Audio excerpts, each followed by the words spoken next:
Hi, welcome to Polyphonic Press. I'm Jeremy Boyd, and today I'm going to be reviewing the new album by Dr. Dog entitled B Room. Here we go.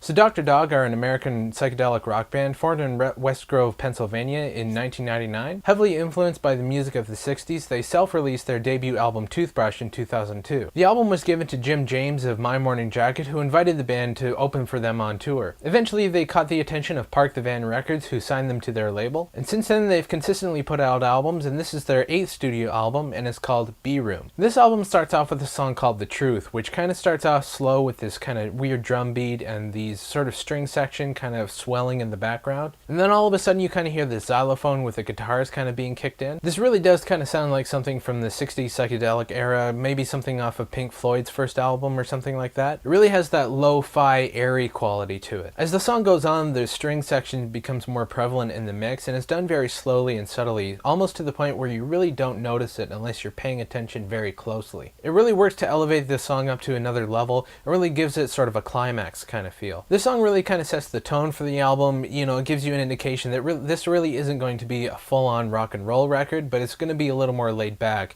It's more of a Sunday morning thing as opposed to a Saturday night. The song Distant Light is much more of a pop-driven kind of song. It's got a very catchy, relaxed feel with the piano and the drum and bass kind of creating this really interesting groove. I can really see this song being released as a single and getting a lot of radio airplay, and the vocal performance on this song really sounds like Velvet Underground era Lou Reed. I'm not really sure if that's what they were going for, but this definitely sounds like something that could come off of the album Loaded, or maybe some of that later Velvet Underground kind of sound. This song has a very lively feel to it, and it's much more energetic than the opening track, and I really think it works well against the rest of the songs on this album with the way that it kind of moves the album forward as it flows from start to finish. The song Too Weak To Ramble is very much a slower, more ballad kind of song. It really is very raw. It only has the vocals and an acoustic guitar. It's emotionally very tough, and what I like about it is how raw the vocals really sound. It isn't an amazingly technical vocal performance, but I think the way that this song is sung, it really kind of sounds like this is based on a true event,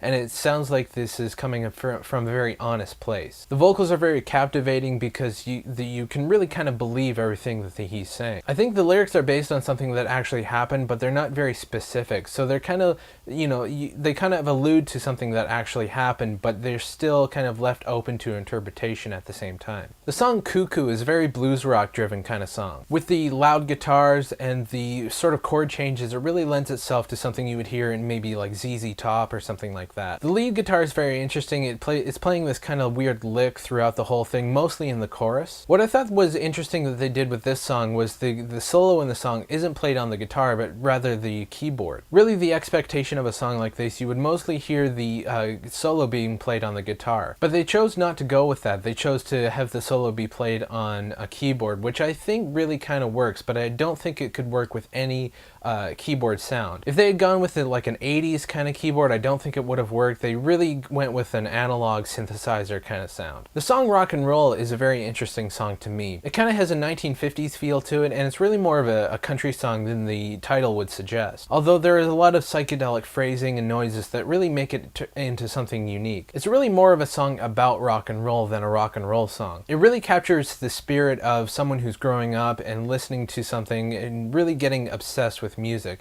So I personally felt really connected to this song. I'm not really sure if everyone can relate to that, but it's really something that I identify with personally. It really kind of captivates perfectly how you feel when you hear your favorite song or your favorite band or something like that. It really is interesting to hear that captured in this song. The album ends with the song Nelly, which is sort of a ballad kind of song. It starts off with an acoustic guitar, a tambourine, and just very subtle drums. It seems to be a song about a breakup, given the lyrics, or it could also be about someone's death or something like that. This is another example of a song being about something specific but open to interpretation. I really like those kind of songs because you can really apply them to situations that are perhaps going on in your own life. I think this song closes the album well. It really wraps everything up nicely, and the sequencing of this album, you can tell that this is definitely the last song on the album. Didn't really feel like the album should go on any longer or anything like that. The production on this album is pretty well done. Everything seemed like it was mixed properly with all the sounds that are going on. I thought they did a pretty good job of adding different sounds, and nothing really seemed out of place. It all kind of worked together. I really like this album. I thought it was pretty solid, so I'm going to give it an 8 out of 10. So anyway, that's what I thought about the album. Let me know what you guys think in the comments. If you'd like to suggest an album for me to review, please leave that in the comments as well. Be sure to subscribe so you know when I post a new video. You can check us out on Twitter, Facebook, and Last.fm. And that's about it. Take it easy.